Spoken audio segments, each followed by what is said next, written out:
another episode of FYI, the ongoing series. This could be your first time here. You could be a repeat visitor. We're so happy to have you for coming back again and again, or if it is your first time. Today, we're going to talk about running a successful engagement strategy. I'm your host for today. My name is Greg Bauk. I'm the content production manager here at Mongoose. And I have two coworkers on my panel today, both experts on higher ed communication and marketing and engagement.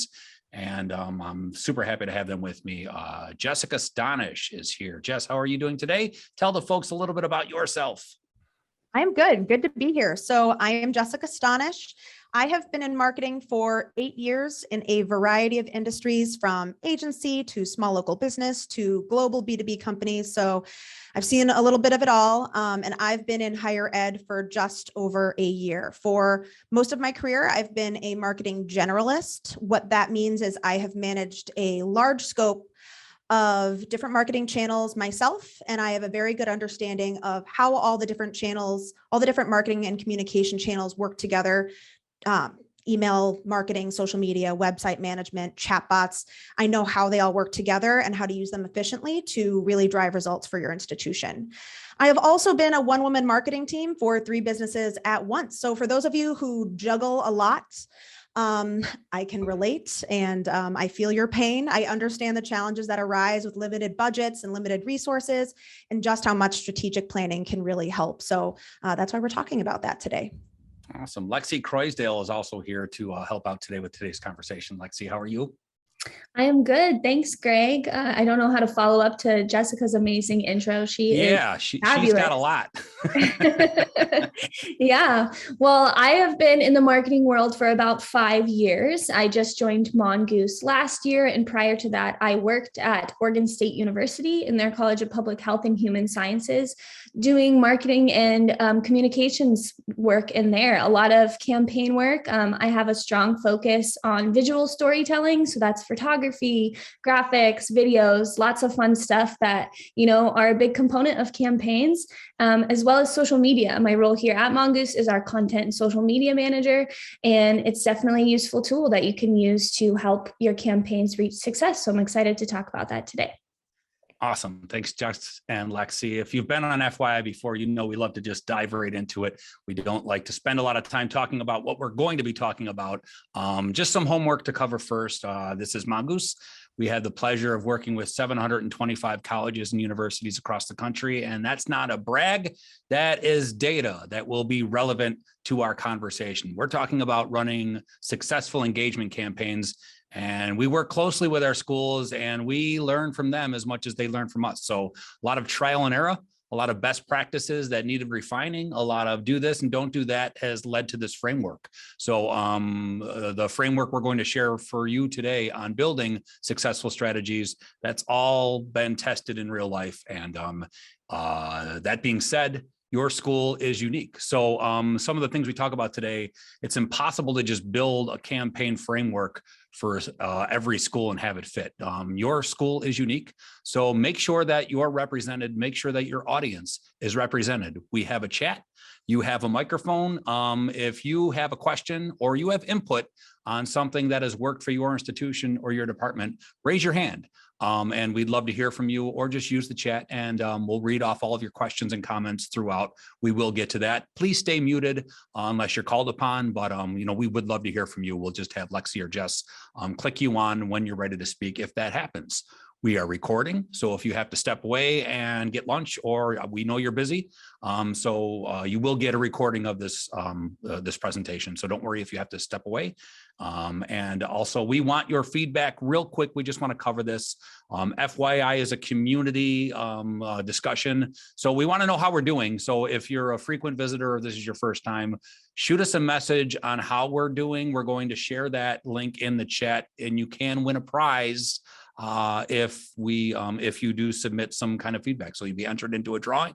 The information is right there. Jessica just shared that. So we're not going to get too much into that. We're not selling you on that, but we would love to do your would love to hear your feedback. So we're enticing you, so to speak. That's marketing. We love to market. So that all being said, let's talk about running a successful engagement strategy. Thanks for your patience. I know I talk a lot, but I promise I'll let the smarter people talk in a little bit. So an engagement campaign means different things for different departments. So you can just say, how do you run a successful one? It really depends on who you're talking to and what your goals are. So if you're recruiting, you're trying to connect students with your school. If you're in retention, you're trying to solve problems and get students to the funnel. If it's a goal-driven campaign, you want numbers. Fundraising campaign, you want to raise funds. It's pretty easy to tell what's successful when you have cut and dry metrics like that. Whatever makes you happy is what a positive result would be. And we're going to get a lot into measuring those results. So just setting the framework on that, we're going to try and cover as much of that ground as possible with the diverse audience we have of higher ed folks from all different departments. Let's talk about the why planning that is important. And this might be something you gloss over. Well, of course you have to plan, but I want Jess Stonish to talk about why that planning is so important. Jess. All right, so let's dive in. So for me, what defines a successful campaign? It's one that meets the goals that you set for it and truly connects with and solves the problems of your audience. So why plan a campaign? So many higher ed teams skip out on planning and reporting because they simply don't have time. We're here to tell you how worth it is to make that time. And first of all, planning in itself is a time-saving activity. Usually when you don't plan, you end up spending more time on unexpected issues, coordinating across channels, across departments. There's a lot that you don't see if you don't plan, and you usually deal with those repercussions, and it takes up more time. So planning in itself is a time-saving activity. It also doesn't take as much time to plan as you might think. We actually created a worksheet for you. We'll drop it in the chat a little bit later on. That really helps. It walks you through the planning process so you can quickly and efficiently, get all of this done. When you are planning a campaign, always make sure to tie it to measurable goals that align with those of your department or institution. So many times when you jump right into the execution phase and you don't plan, you're not tying whatever you're doing back to your actual goals. So while you get stuff done, it's not making as much of an impact as you could be making if you took the time to plan and then again, report on your efforts after the fact. Planning gives you this foresight to see the best results of your efforts. So you're going to notice things, again, planning that you will miss if you just dive right into the execution stage. Things like coordinating across departments. Your department is not the only one communicating with your audience, and it might not be the only one communicating with that audience on the day that you're planning to. So you have to coordinate across departments. You have to communicate across channels. A lot of an omni-channel communication strategy is always the most effective way to reach your audience. So, one text isn't going to do it. One email isn't going to do it. Updating your website, not going to do it. You have to use a lot of channels in tandem, and planning helps you use them all effectively together. And last, and this one's really important, showing the ROI of your work, showing all of the results that come out of your efforts. It really proves the value of you and your team's contributions to your institution. It's way too common in higher ed to see engagement teams really in the weeds. They just skip out on the reporting. They don't showcase their results. You need to start doing that. This is something that I used to struggle with as a marketer because it feels like you're bragging about what you're doing, but don't think of it that way. So we hear all the time at Mongoose about resources being cut unexpectedly, budgets being cut unexpectedly, tools being cut unexpectedly.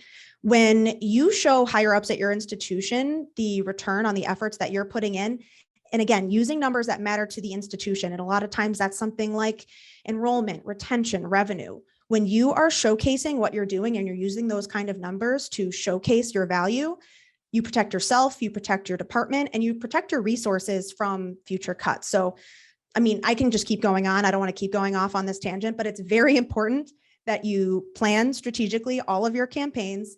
You're going to see better results if you do, and report on them. So you see if what you're doing is working, you see where you need to improve, and you showcase what you're doing to the rest of your institution. Awesome. So we know why planning is so important. Let's talk about how to do it. And setting goals and strategy. We have a step-by-step process we're going to run through today. Your questions are welcome throughout, so please put them in the chat. I know I keep saying that, but I just want to make sure you know that your input is relevant and welcome.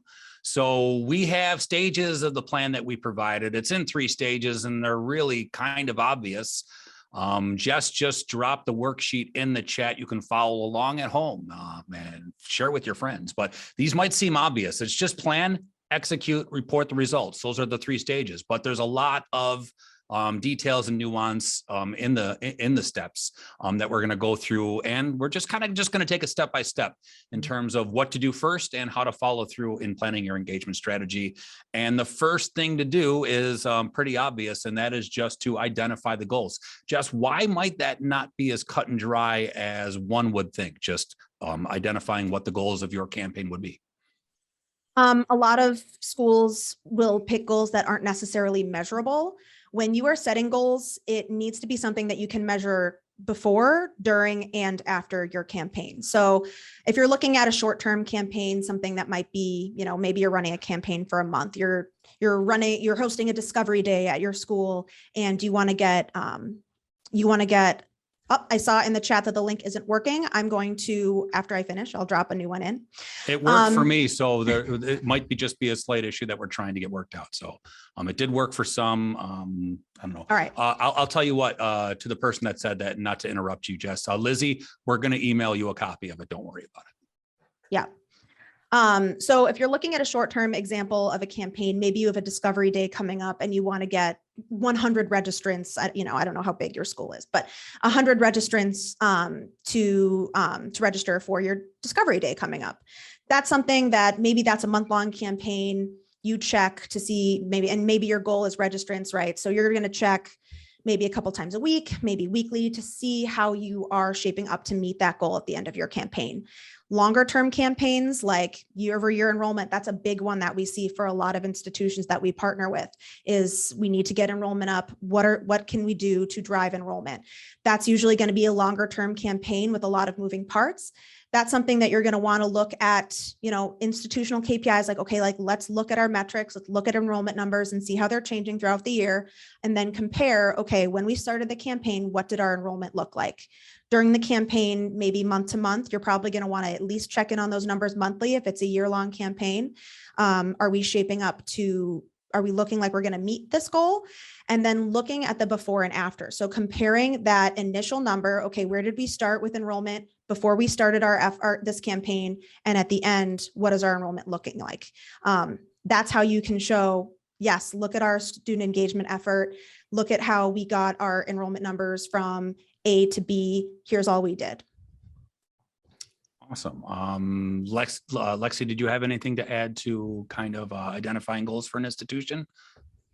Yeah, I just want to relay that how Jess said, you want to make sure that they're measurable before, during, and after. Because if you have that insight into those goals, it can let you pivot quickly if you need to make sure that you stay on track for success at the end.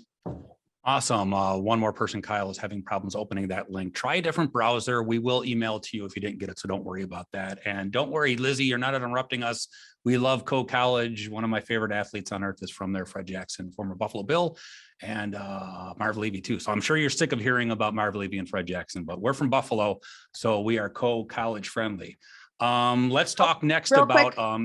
Real quick, Greg. We had a question come in on what a KPI is. Sorry, okay. I jumped in quick with that term before we got to explain. We're going to get to what a KPI is and how to choose what metrics to track. So sorry, I dropped that a little bit early, but we will get to that. No problem. It's a key performance indicator, and we'll get into that. Defining your audience also important, and also everything I say is basically going to be more detailed than you think, which is why we're asking for questions, because the more we know about your institution, the more we can help in this discussion. But more detailed than you think, defining your audience. Lexi, I'm going to throw it to you on this one. Just how important it is to do that going in. Yeah, defining your audience for campaigns is crucial because, if you want success at the end of it, you have to know who you're talking to and how they want to be communicated with. For example, you have alumni. They're not going to really want the same messages that you're sending to prospective students or current students. And maybe families are very involved in your prospective students' college search. You'll want to have personalized communications that really speak to them. Of a goal of certain fundraising amount, that's definitely key for alumni audiences. And then it's always really important to consider secondary audiences as well. Maybe there's parts of your campaign that can be tweaked. So that way you don't have to come up with a whole new goal, a whole new foundation. But if you just know, my main audience is prospective students, but I'm going to make sure that I have a family engagement campaign that's ongoing and mirrors this with different points that really highlight the parent experience in that's going to be huge to drive you to your end goals. You mentioned before that Mike Kaczynski is at eLife, so he's not on this presentation. If you've been here before, Mike loves jumping on that topic of communicating with parents. It's going to transition nicely into the next step in this setting goals and strategy thing, and that is identifying the channels with which you speak to someone. There could be channels that are working at your institution, and by that I mean, boy, phone calls are just working great. People are answering them, and it's really helping us achieve our goals and get students through the funnel, or help our audience reach their goals. When you define your audience, you really need to identify what channels work well for that audience, because there could be a channel that's working even better than that. And parents are a great example of that. They might respond better to email. So maybe they're texting with you, but maybe they don't want to. Maybe they prefer email. So let's talk a little bit about that, identifying the channels that work. I'm going to start with you on that one, Jessica. Sure. So identifying audiences a little bit easier. You know that if you are in advancement or fundraising, you're communicating primarily with alumni. If you are looking to drive enrollment for your institution, you're looking at prospective students and their families and running campaigns towards those audiences and messaging for them. So when looking at channels, there is industry data. I know we have some of it on our website. But there are proven channels that resonate with different audiences. So if you are communicating with parents and families, for example, parents are proven to respond to email, text, website information hubs, chatbot and web chat experiences that are curated especially for them to give them the answers that they need quickly. Looking at prospective students, they're going to respond to text first and foremost, video, explainer video particularly. They're going to engage more on social media. So when you identify your audiences, next step is identifying the channels that are going to resonate the most with them and effectively get your message across. And this is never going to be one channel. You're never going to want to just send an email to somebody. You're always going to want to send a text to make sure that they are, that they know of the email, if anyone uses email, which you all do, you know how clogged up that gets, right? So text is a really good way to get through. Social media works really well in tandem with most marketing campaigns. Video is usually really important for a lot of schools to jump on, making sure that your website is updated with all of the information pertinent to whatever message you're trying to get across on your other channels. You have to look at the channels that are going to make the biggest impact and really invest your time and energy strategically to those channels. Can't be everywhere at once. That's right. And Lexi, I'm going to scare you and jump ahead a little bit in this. This is more about how to execute, but since we're talking about the channels and we're talking about social, I wanted to throw one into your wheelhouse with that. The messaging you use in those different channels is important and should not be the same depending on what channel you're using. And that's like email, that's different social posts. Talk a little bit about that. Absolutely. Yeah. Once you've identified what channels you want your campaign to be running on, you need to make sure that your messages really align with those channels because that will affect your performance. Parents, for example, are on Facebook. So why not personalize your communication and speak to them directly in your Facebook posts rather than blanketing it like you're talking to a prospective student, because prospective students aren't there, right? They're going to be on Instagram where you can be a little bit more conversational with that straight to them. And then, outlining what those channels like do they prefer photos and video content? Is it going to be something that I can have a paragraph of text that's not going to take away from the experience? So really understanding how those platforms identify positive content in your campaign will definitely increase your chances of having it be successful in the end. Awesome. I get to work with Jess and Lexi. They're super smart. We joke. Lexi can do my job. She lets me do my job. She's better at my job than I am at my job. You have them at your disposal today. So I wanted to bring that question up because if you have a specific campaign you're working for, whether it be social, text, or whatever, they can have great advice. Be as specific as you want in the chat and bring up that example. Take your time and write it out. We'd love to hit on that. She's right here. And Jess is right here. So get as specific as you want. Put us on the spot. I'm laughing because I did not tell Lexi I was going to be asking her that question at that time. We try and have a plan, just like we're telling you to have a plan. And I went off plan, and she's not in the same room with me. She probably would have punched me in the shoulder or something like that. But she's so good. She was right on it. She was unflappable, was Lexi. So fill up the chat with some of your examples. We'd love to answer about that. So we talked about, and if you're just joining us, sorry about my tangent. You're going to receive a tape of this tape. Hi, I was born in 1976. Yes, a tape, a recording of this performance.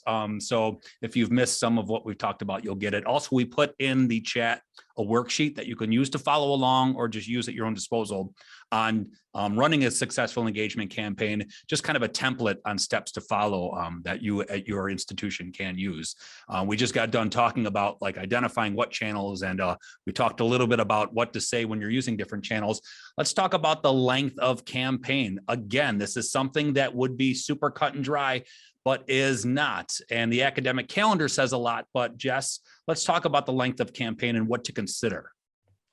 Sure. I want to jump real quick on KPIs because we should have touched on these earlier. So KPIs are key performance indicators. This is something that if you're in marketing or communications, you're usually familiar with. If you're newer to student engagement campaigns or engagement campaigns in general, or if you're just running engagement campaigns that are specific to higher ed, this might be a newer term for you.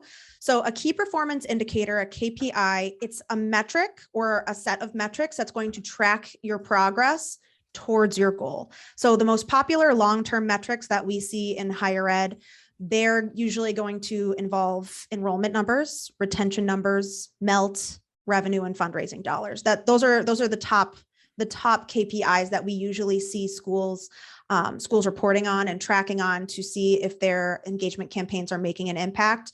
Obviously, you're looking at fundraising advancement teams, they're looking at fundraising dollars, enrollment and retention, that's going to be, other ones that might not be so top of mind for higher up institutional goals, things like mental health and support. So like if you're on a student success team and, we have a mental health crisis in higher ed, maybe you are running an engagement campaign for current students to get them to more connected to the mental health resources that you have at your institution.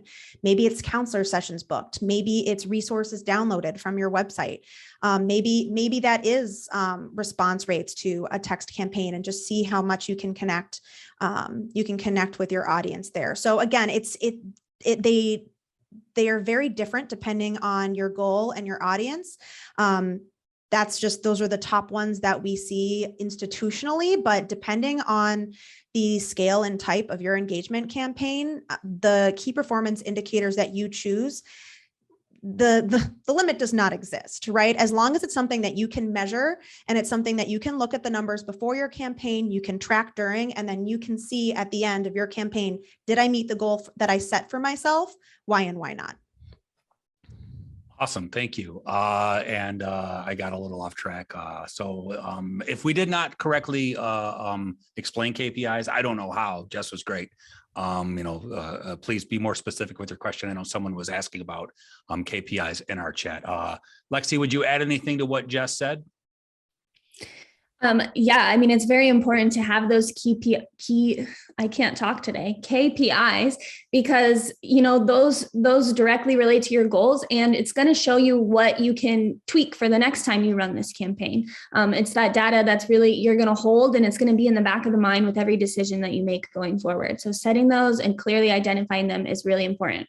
I'll go ahead and jump back to your previous question on the length of campaigns as well, because how you track your campaigns is definitely going to vary depending on your goals and how long you expect them to run. So you want to establish a clear start and end date that gives you a time frame to measure against previous campaigns, and that lets you easily track, is this campaign going successful so far? Should I switch something up? Should I do some A and B testing? You want to have that identified so that way if I make these changes, how is that going to impact the end goal?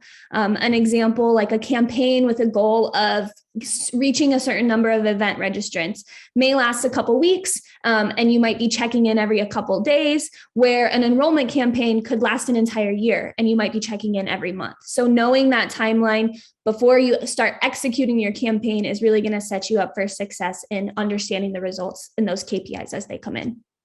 And looking into those numbers, metrics, they help you influence decisions. They help you improve upon things. I mean, it could be as simple as what you're saying and when you're sending those texts, when you're looking back at your results to find if you've met goals. Also look at, when things were successful and try and duplicate that. Data is king. We can talk all day about how best to use data in your strategies, but definitely good points there. So we talked about why it's important to develop an engagement strategy, to plan ahead of time, to identify goals, to think about your audience and how you're sending them messages and where you're sending them messages and how long you should be executing those campaigns. All of those great things lead you to success if you correctly execute the plan. So this is the part that's not as easy to just say, here's how you execute the plan, because again, your institution is different. It could be a liberal arts, community college, technical. There's so many different institutions on hand. And I love seeing all of your faces here in the chat. Thanks for joining us here today. Lots of different institutions represented at For Your Institution. Makes me very proud to be a part of this conversation. And you have jumped in with some questions, which is great, because the more questions you ask, the better we're going to be to serve your institution. Also some tips in there as well, and we'll get to those. So the execution part is tricky because it is specific to your school and to your audience. So the messages and channels you use are important. Making sure that everyone is on the same page. We talked about that. That's important. How you frame your messages. Are you always asking questions? Are you always including a call to action in your emails, text messages, and even your social posts to a certain extent? Those are lots of things to check off the list before you hit send. So I'm going to invite you again to ask questions, and we're going to get to some of the ones that have come up. I do want to say we're going to talk about reporting and results after this. So we will answer questions, but we do want to make sure we hit on what can be worked on and what can be improved with results. So we will get back to that. But Lexi and Jess, if you're not adverse, I'm going to get into some of these questions that have come through. Yeah, let's go.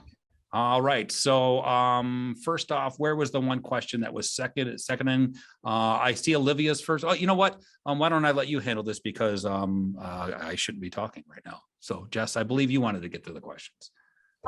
So yes, we had a question that was seconded, a shared calendar tool that helps people successfully keep everyone looped in. So as we mentioned, we have a lot of departments communicating with a lot of audiences through a lot of channels. How do you keep this organized? We had someone say team up calendar feature in Teams within the Microsoft Office suite. A really accessible way that everyone should have access to, right, is a shared calendar. So whether you're using Google Calendar, whether you're using the Microsoft suite, there is a calendar function. Creating a unique calendar for your communication and outreach strategies, or a student engagement calendar, where you share access to everyone at your institution who is communicating with students. That's a really good way to, schedule in what we're doing, when, where, and what channel. If you are looking for other options, there are free project management tools that you can get online, things like Asana or Monday.com. A lot of these have introductory free trials. That I was going to ask about that, if a workflow process would be good. I hate all of those. We have to use them at our work, and we've had like 5 different ones. We found one that's currently working for us, but we've tried Trello, which didn't drive me as crazy, and things like that. But I don't know how well they would work in a higher ed capacity. Yeah, there are plenty. Just look up project management tools online. Most of them have a free level of access that you can use, and you can schedule things out by content type too. So you can color code, maybe emails are yellow, maybe social media posts are blue, maybe texts are green. And that way everyone can kind of see what you're sending out and when to who. But looking at accessibility, because accessibility is so important, and ease of use. If you want to use something that everybody already knows how to use, your school's calendar app might be the best option for you. So it's not a one size fit all solution, whatever you do choose. But there are plenty of free options out there, and calendar is always a really good spot to start. And I'll warn you, if you Google them, you're going to get ads. Like if you Google and you come across Trello, your social media will be Trello for a couple of months. So nothing we can do about that here. So Lexi, Something I'd like to add, on the topic of calendars too, that can definitely, increase your awareness of how many communications are going out and to who, is having a dedicated person on your staff or on your team that is in charge of the calendar. For example, here at Mongoose for the marketing team, I'm the one that's keeping an eyeball on everything that's happening to make sure things don't overlap. So if I know we have an email going out on Tuesday to all of our wonderful FYI registrants, I'm not going to let Greg email you guys again. I'm going to say, hey, you emailed them once today. Like, you want to keep someone on top of everything. That way, if there's something you didn't notice, like an event that's going on that day, something that might distract from your message, it can easily be rerouted before it goes out. One more thing that I would like to add is look at the tools that you have on your disposal. If you have a student engagement software or solution that your school is currently using, a lot of times that will have, cross-departmental coordination built into it. If you're working with something a little bit more limited, like maybe you're communicating out of a CRM, or you're all using different platforms to communicate, that's where it gets a little bit more complicated. So if you do have a student engagement platform at your school, look into the resources or the features that are inherent in that platform. Those might be very, very helpful to you. We'd love to talk. Yeah. That was a great question, Jacqueline. Thank you very much. Obviously, a lot of people were wondering about that. So, do you want to go to the next question, Jess? Sure. So we had a question come in for a visit day campaign. So that's like the example that we used. What timing and messaging do you typically see the most success in? For instance, 1 month out, 1 week out, 1 day out, or something much different, more or no? That's going to depend on the channel. So social media, for example, you're going to want to sporadically, maybe once a week or once every couple weeks, touch on it, showcase it, send people a social media trick. Put the bulk of your content in the feed itself, and then link to your registration page in the comments. Social media algorithms just prefer it that way. So a nice trick for you there. Email is going to be a little bit less frequent than that. Text, even less frequent than that. So text, you might want to send an introductory one and then maybe a follow-up nudge or two. You don't want to abuse that channel at all. It's very, very personal, and no one wants to get spammed on it. Email, people are very used to getting spammed. So you have a little bit more room to send helpful nudges out by email. But again, every audience is different and every school is different. So a lot of what engagement campaigns need is just trial and error, testing different frequencies. I can't talk today either. Texting different frequencies and different messaging, and see what resonates with your audience. And if you run a visit day campaign this year, maybe you realize we did not connect with them enough via email. We maybe connected with them a little bit too much via text. Here's how we are going to change our strategy for next year. And that's one of the important things about measuring, is if you don't measure, you're not going to have those takeaways to improve the next time around. Aaron asked the question. I want to add to this. I know this wasn't your question specifically, but just in case anyone else is wondering about visiting day campaigns, if Mike was here, he would have already jumped in and shouted this. He loves this. If you're doing a visited day campaign, you're talking to students or prospective students. You're also talking to their parents.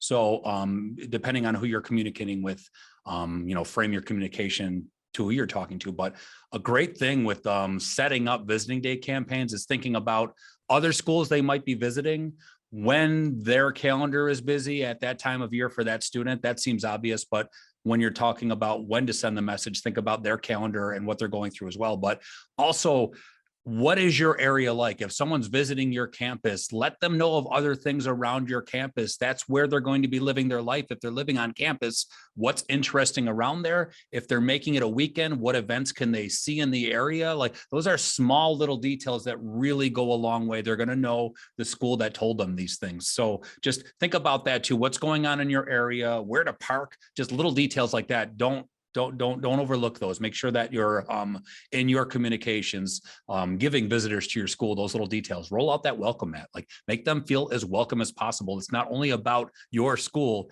it is about their life, and you'll hit on all of the things they like if you give them as much information as possible. So that was to Erin. Thank you for your question. Are we going to another question, Jess? I'd say so.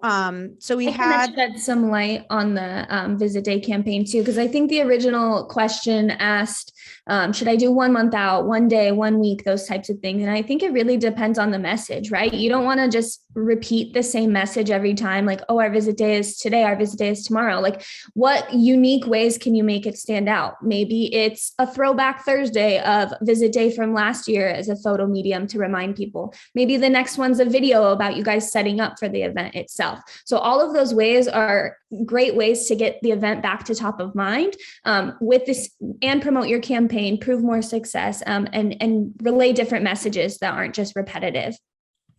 Yeah, Awesome. I think that's really important too. We have a lot of questions that come in about striking the balance between blasting your audience and not connecting with them enough. We have another question in the chat. What are the best resources for determining best practices by channel? You know, how many times to email per month? How many Facebook posts are necessary for good engagement? It's really hard because they're constantly changing. Social media, keep it to 1 post a day. You don't want to blast the channel unless it's Twitter, in which you're going to be engaging a little bit more. But as far as, you know, email, you need to change up your messaging. So if you send an email out and you're not getting the response that you were hoping for, that's cluing you in that you need to change that messaging. So for your next email, try something else. And again, refer to that content checklist that was on that worksheet. So make sure that the messaging is timely and relevant to your audience. If it's not, then they're not going to respond to it. Is it easy to understand and read? Is it conversational in nature? If you're sending them big, you know, chunks of text that's difficult to read and it's not it doesn't read like how you would normally speak to a student or a parent, it's going to be more difficult for them to connect to. So following this content checklist is going to help you find, you know, the messages that resonate most, so you're not blasting your audience. Awesome. A checklist to follow before you hit send. Very important. Always ask yourself one question before you send any message. Will this be helpful to the person receiving it? If it's not, you probably shouldn't send that message. We did get a tip, and this is something I've seen before. Jody passed this along to everyone. Parents' Facebook page where they can ask questions to admission specialists or financial aid reps. That's great if you have the resources to cover that. Super helpful as well, and it works with visiting day as well. A place parents can go. They're on Facebook. The students might not be, but the parents are on Facebook. So let's go to the next question, Jess, if you're ready. Sure. One more thing on that. That's a perfect example of investing in a channel for a specific audience that it's going to resonate with. For example, Lexi mentioned your prospective students are not using Facebook. They are not. No one in Gen Z is using Facebook, but parents very active on that channel. So if you're running a parent engagement campaign, Facebook is where you need to be. So that's a really great Jody, that's a really great use of resources. Suggestions for collecting survey-like information from students when your outreach staff seems to be struggling. So survey-like information. So we would recommend making a form, right? Or something that's really easy for them to engage with. The less you're asking, the better, really. And then offering them something of value. So this is difficult for some departments based on budget, but if you're looking to do a survey, what did we do at the beginning of this episode was we dropped a survey and we said, we have something of value to offer you in exchange for your time. So you're not the only ones busy. Your prospective students, their parents, everyone is really busy. So they don't really want to exchange their time without something of value in return. And it doesn't have to be financial, right? Maybe you're sending them, a free resource in exchange for their time, but, rewarding them for giving you the information that you're looking for is a really good way to encourage responses. Yeah, get creative with the rewarding part. Like obviously money does not grow on trees and institutions don't have a ton to throw around, but there are things that your institution has that can be valuable, and information is one of them. There's little things that other schools are doing. I would definitely look into that. And use that information to personalize your messages when you're trying to get in contact with those students. If they're not reaching out, maybe they haven't attended their classes, and you could tap one of their professors and say, hey, Professor so-and-so told me that you haven't been attending, and I just want to make sure everything's okay. Having that human to human interaction is going to show them that you care and really keep the conversation going. And then they'll tell you that information without you even having to ask. Yeah, always be human and always be helpful. I have a question that came into me as a direct message, so I don't want to forget it. Sarah asked, is there a simple way to understand what our audience prefers for engagement? Video, text, info, pictures, and that her school maybe hasn't done it, but that they mainly connect with parents and grandparents. Something I would say here is, search what channel are you going to be on, and then search, what does this channel prefer? Social media is definitely very visual. So if you have photos or videos, those are going to stand out online over some text posts. Like Jess said, if you're dropping links in comments, that's definitely going to make your post look more visually pleasing and drive some engagement in the comments. But it's really, it's what your audience wants, but the platforms themselves, all of these places, these channels, your email, there's data that exists there too. So it would be a little bit of researching of how this medium, how this platform that you're going to use works and what engagement they like to see. And that's generally built on what audiences on those platforms want to see themselves. Awesome. Sometimes you just need to ask your audiences where they are. That's something that we do at Mongoose is we ask the world of higher ed, where are you? Where do you find information? Where would you like us? Where are you? Although, where'd you go? Yeah, but that informs us. Okay, what is where do we need to be pushing out content that can help you guys? In what format do you prefer the content? So that's something that you can ask of your audiences as well. So, we have an audience right here, and Amy was asking what social media channels are working outside of Facebook. Yeah, it's a super relevant question. So Jody jumps in right away. Yeah. Everyone drop in the chat. What social media channels are you using? While you drop that in the chat, I think it's really funny. We have a Facebook is for moms from a 17-year-old cousin. We have, high school business students that are saying the older generation uses Facebook. I'm on TikTok. I don't make content on TikTok. I consume content on TikTok, but there's a sound that's viral that's like to the older generation, AKA everyone born after 1997. I almost fell out of my chair. So don't get your feelings hurt, on some of these platforms. But we have people saying, I love this question. This is a great question. And I love that we're getting answers. So Instagram, Twitter, YouTube is super important. YouTube is a big one. Yeah. From my experience, especially if you're having an enrollment campaign, make sure that you have videos on YouTube that speak to your academic programs and show what life could be like for students that if they enrolled in that degree. Because YouTube has a huge search component to it. So if someone's searching, bioengineering or something like that, and you have a YouTube video about it, your institution is going to show up. And that's a great way to get in top of mind.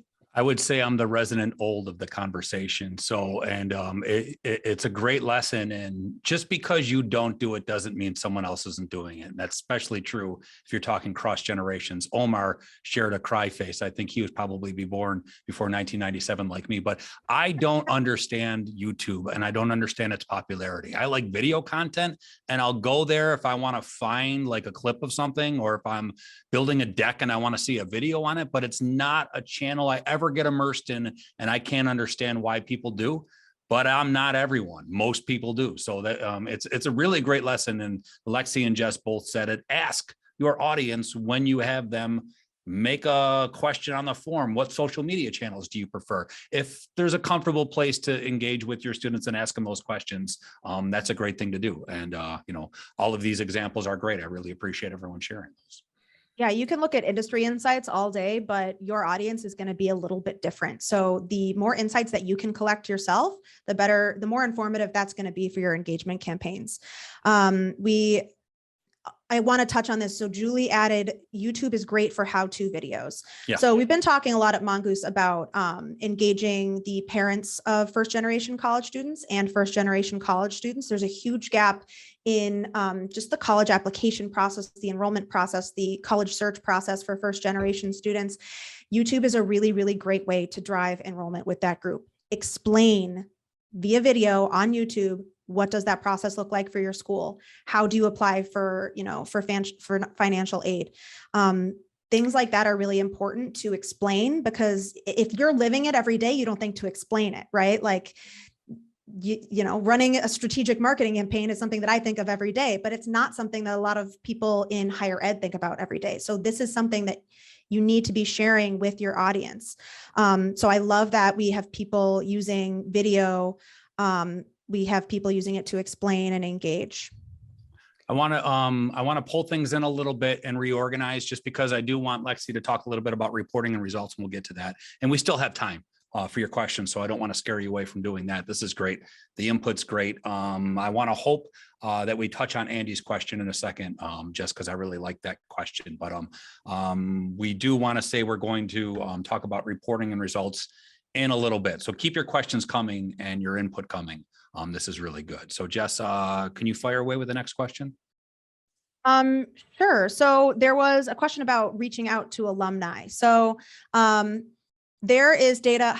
Mike has this like at the top of his head. He can spit off data like no one else. Oh, right.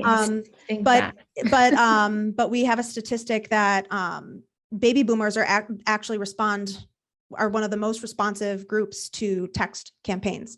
And there are a million ways to engage alumni across a bunch of channels, but a lot of the channels that you might not think to engage alumni on, they're going to respond on. So things like text, things like email, things like social media, particularly Facebook. If you're looking at an older demographic of alumni, if you're looking at a younger demographic of alumni, they're on Instagram.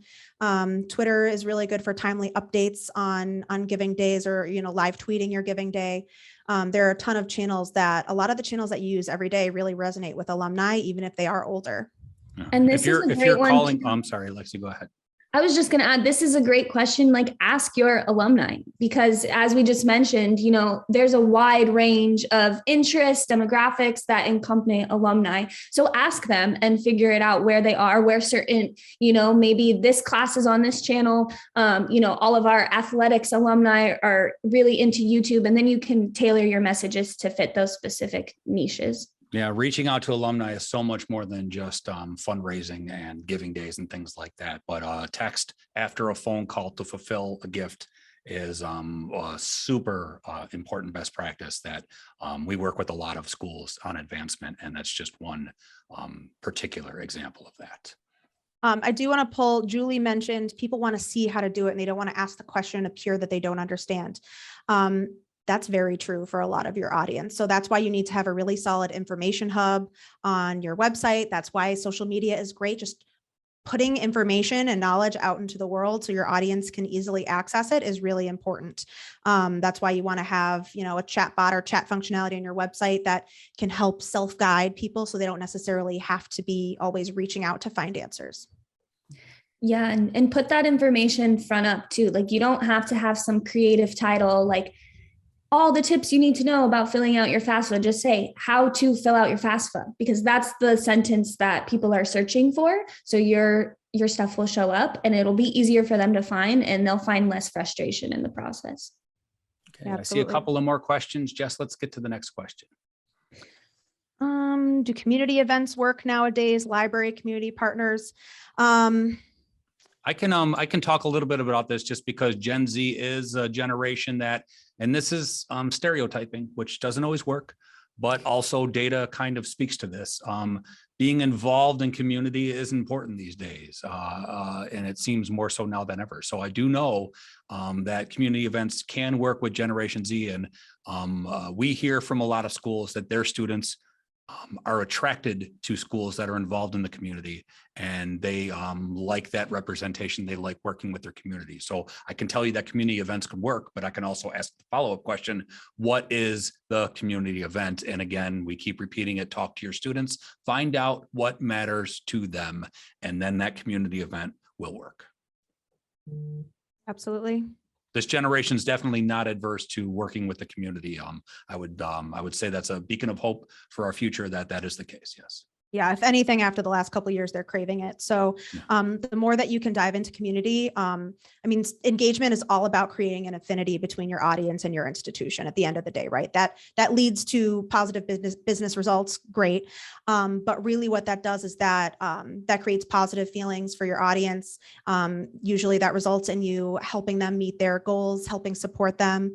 And then when they work with your institution, they just feel good, and they like engaging with your staff and with your brand and with your community. So creating a community for your audience is really important. And just to make sure we're clear on this, community doesn't only mean like actively helping citizens in your community. Community has a lot of different parts, and that can mean involving your institution with industry that applies to majors at your school. So talking to workforces and finding out what programs you have can benefit their pipeline, and and setting up internships and things like that. Like, community means a lot of different things. So go out and talk to members of your community. And I know you don't have all day, so that's like a cut and dry statement. Just spend all day walking around the community talking to people. But community does not just mean soup kitchens and call centers and things like that. It can mean just actively becoming a member of your community, seeing what the needs are in the community that your campus represents, and making sure students are interested in that sort of thing. So it can even be a Facebook page specifically for parents that walks them through the admissions process. That's creating a community. They're not on Facebook though. So parents. Oh, the parents. Yes. You need a TikTok channel. The kids Gary are on said the Facebook is for moms. So right. Yes, parents. It's not for me. I'm never on there. You're just watching. Let's get to Andy's Greg. question, because I wanted to talk a little bit about that, because I'm a sucker for AB. Do you want me to just read it? Yeah, I'm looking for it. Go Okay, ahead. so Andy wanted to ask about AB email testing on different channels, trying two messages and measuring the CTRs. I'm going to practice intellectual security and ask if Jess or Lexi know what the acronym CTR means before I answer this question. Click-through rate. Click-through rates. Okay, I just wanted to make sure that I do love A/B testing, and I do love the idea of subject lines and changing them up a little bit and seeing what results are there. We just got an email from a person that we work with that is very dear to Mongoose and has helped us out a lot with some case study stuff. She did an advancement study, and they just changed a little bit how they thanked alumni members who had given gifts to their institution. And they just started off one of the messages with "You're awesome." And then the other messages did not include that little phrase, and the metrics, the difference in the responses to those messages was significant. So A/B testing is huge. I love the idea of playing a little bit around with your language and seeing what works better. And I'd love it if Jess or Lexi had anything else to say on that. But I am pro A/B testing if you have the time and the assets to do so. So I'm going to drop a couple free subject line testers that can kind of give you a little health check of subject lines if you're testing. A good thing to know for those of you who might not be as involved in email marketing as a channel, there have been changes with, as Apple rolls out new iOS updates, iOS 14 example, the open rates on your emails aren't necessarily a great indicator of how successful your campaign is anymore. So you do want to look at click-through rates, how many people are clicking on are clicking the links in your email, and how many people are actually responding to your email. So a great way to check your engagement and increase your engagement, because the more people engage with your emails, the more success you're going to have, the more you're going to see them go through successfully. There's tons of spam filters now. But you want to always have kind of like reply to me here, and I can help you. You want to send it, in a personal way. But another thing to note is a lot of email platforms. So if you're using an email marketing platform, some of them will have size limits on the lists that you're allowed to A/B test with. So if you're sending an email out to a smaller audience, you might not have the ability to A/B test. But for those larger ones, definitely start A/B testing your subject lines. That's what's going to get people to open it. Try to pick something that is going to jump out from their inbox and prompt someone to click. Another recommendation for A/B testing is only change one thing at a time. So if you are testing an email subject line, only test the email subject line. Keep everything else the same. If you're going to test different messaging, only change out that messaging. Lexi, I'm sure you can add some to this, but I am going to drop the free subject line testing tools. I've used both of these. They're pretty good, into the chat for you guys. Yeah, very important what Jess said about only changing one thing, because that's the point of A/B testing. If you're changing multiple things, you can't accurately compare it to the previous one because there's so much that's different about it.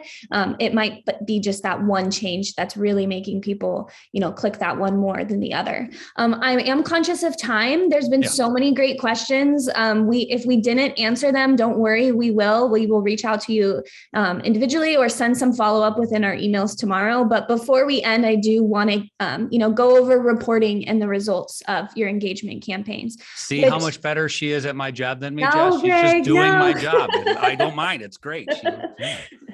So essentially reporting and results is asking yourself some questions. Did you meet your KPIs? Did you meet your goals? And really highlighting, why you may have not and why you did, if there were certain things in there. How can you improve next time? Asking yourself what didn't go well, what maybe you can do differently. And I would identify in what stage should you be, looking at the results as they're coming in a little bit more. Does your plan, should you involve more people up front? Different things like that are definitely going to have an impact. And I would also pay attention to the metrics that you really want to report and who needs to know those. Not everyone knows social media lingo, so you don't want to include some of those metrics in your report to the higher ups because they're not going to understand and see the benefit. They want to see, how does that relate back to your institution? What's the enrollment rate? Has it gone up? Things like that. And definitely document those things. Don't just report them in your mind and not put them somewhere. Put it down on paper or your, Google document. So that way that data exists somewhere and you can look at that for the next time. Awesome. Thank you, Lexi. Thank you, everyone, for joining us on another episode of FYI. We'll be back again in a couple of weeks. Please click on the link and get a chance to win something for you. And give us a little feedback and make sure that we're serving you correctly with our community presentation here that we love to do and we love that you join us for. So Jess and Lexi, thanks so much.